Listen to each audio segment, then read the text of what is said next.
Hello and welcome to JEE Sutra. We have this question from JEE Advanced 2017 paper and this is paper 1. The question says the color of X2 molecules of group 17, they change gradually from yellow to violet when we go down the group. That is from fluorine to iodine there is a color change from yellow to violet as given in the question. The question asked is that this color change is due to, and then there are 4 statements. You have to check the validity of each 4 statement, that these 4 statements are actually correct explanation to the given statement. So let's break down the options. First option is the physical state of X2 at room temperature changes from gas to solid down the group. So this is fluorine, and fluorine we know is gas. Yes, in nature. Chlorine is again gas.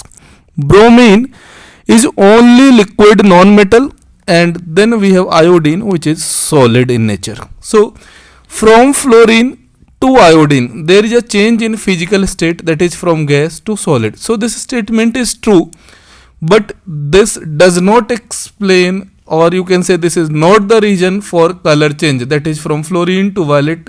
Why fluorine is yellow and why iodine is violet. This does not explain. So for this question option A is not the correct explanation. Let's move to option B. Option B says there is a decrease in HOMO and LUMO gap down the group. To understand HOMO LUMO, let's take an example. Let's take the case of fluorine molecule.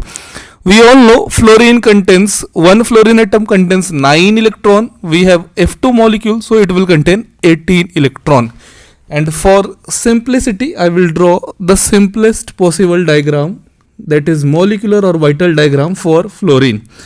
We all know for fluorine, we have 18 electron and it will be sigma 1s. Sigma 1s contains 2 electron. Sigma star 1s, it again contains 2 electron.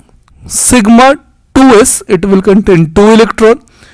Sigma star 2s, the star ones are ABMO, anti-bonding molecular orbitals.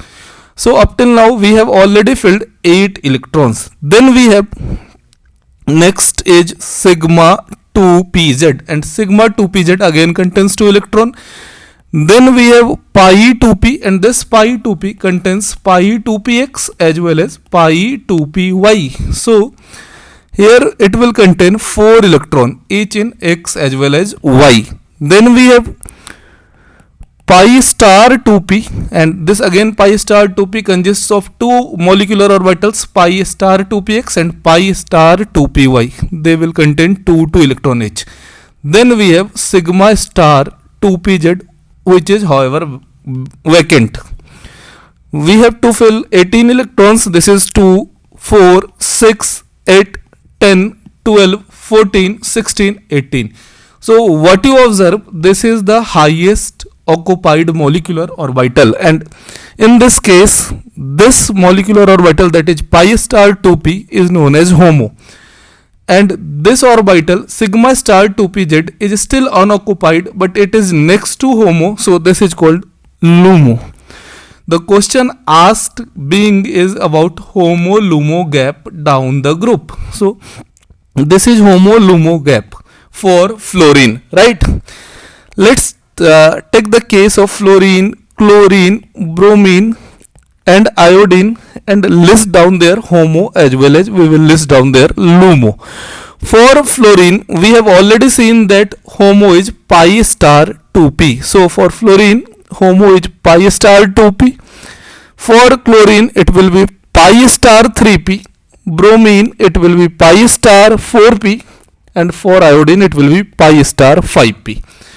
When we talk about LUMO, LUMO for fluorine is sigma star 2pz, that is sigma star 2pz, and so on so forth. We will have sigma star 5pz. In this case it will be sigma star 4pz, sigma star 3pz. So the question says that this option is there is a decrease in HOMO LUMO gap down the group, that is when we move from fluorine to iodine. Let's say This energy gap is what we call delta E1. Then this is delta E2, this is delta E3, and this is delta E4. According to the question, that delta E1 is greater than delta E2 is greater than delta E3, this gap goes on narrowing. That is, energy gap between HOMO-LUMO goes on narrowing.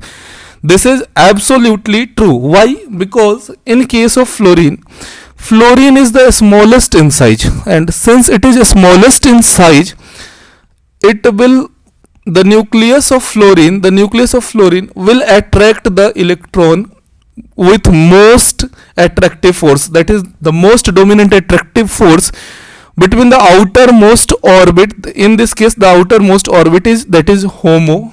To pull out an electron from HOMO of fluorine to LUMO, we would require a very large energy. Why? Because fluorine has a small size and its nucleus will have maximum effect on outermost electron.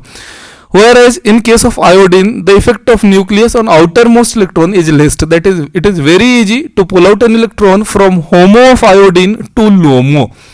That is, when I draw for fluorine HOMO-LUMO, this gap is maximum, and when this gap is maximum means we need a photon of high energy. When an electron in HOMO absorbs photon of high energy, it goes in LUMO, and due to this electronic transition, let's say it absorbs.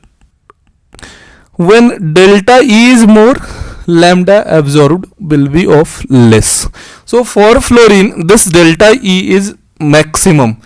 So lambda absorbed will be minimum, and this lambda absorbed is of lambda violet. And then there is some complementary color concept. And for iodine, this HOMO-LUMO gap is least. Let's say this is the gap HOMO-LUMO. An electron from HOMO to LUMO requires less energy. That is, when this energy will be less, Hc by lambda will be more, and lambda absorbed is of lambda yellow. So there is one complementary color concept.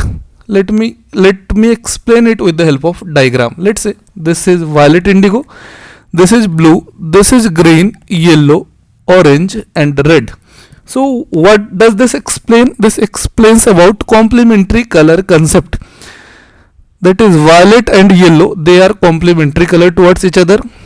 Blue and orange, you can say blue and orange, they are complementary colors. Green and red, they are complementary colors. What actually happens?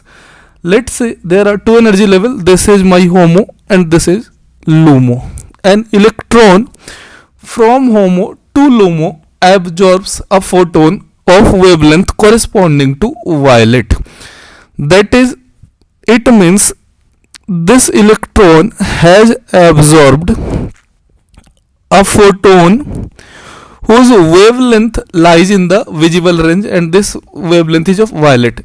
If this electron has absorbed a photon of violet color wavelength, then it will reflect all other colors. It will reflect all other colors. In this case, what would happen? If it has absorbed violet, then it will reflect blue color, green, you can say VBGOR. So if it has absorbed V, then it will reflect surely B, G, Y, O, and R. And you know, there is one concept called complementary color. Complementary color, they neutralize the effect of each other. They neutralize effect of each other. That is, from this diagram you can see that green and red are complementary, blue and orange are complementary. That is, green neutralizes the effect of red, blue neutralizes the effect of orange, and violet is absorbed, so the given molecule looks yellow in color. So this was explanation for lambda absorbed was of violet, and so fluorine is yellow in color. Similarly, for iodine, lambda observed points to yellow color, that is the color reflected will be violet. So actual explanation is that this HOMO-LUMO gap is least in case of iodine and this is maximum in case of fluorine, because fluorine's nucleus holds the outermost electron of HOMO very tightly. So this requires a lot of energy to remove an electron from HOMO to LUMO. So this energy gap is maximum, but in case of iodine this energy gap is least. So lower the energy gap, there will be more ease of electronic transition from HOMO-LUMO, more HOMO-LUMO transition, more will be the intensity of color. So moving on to options, decrease in HOMO-LUMO gap down the group. This is absolutely correct and correct explanation for the given question as well. Moving on to option C, decrease in pi star sigma star gap down the group. This is one and the same thing as option B, because you know HOMO for fluorine, you see here pi star is HOMO and sigma star is LUMO. So there is a decrease in HOMO-LUMO gap, or you can say alternatively that there is a decrease in pi star sigma star gap down the group. So B and C are basically the same thing and they also explain.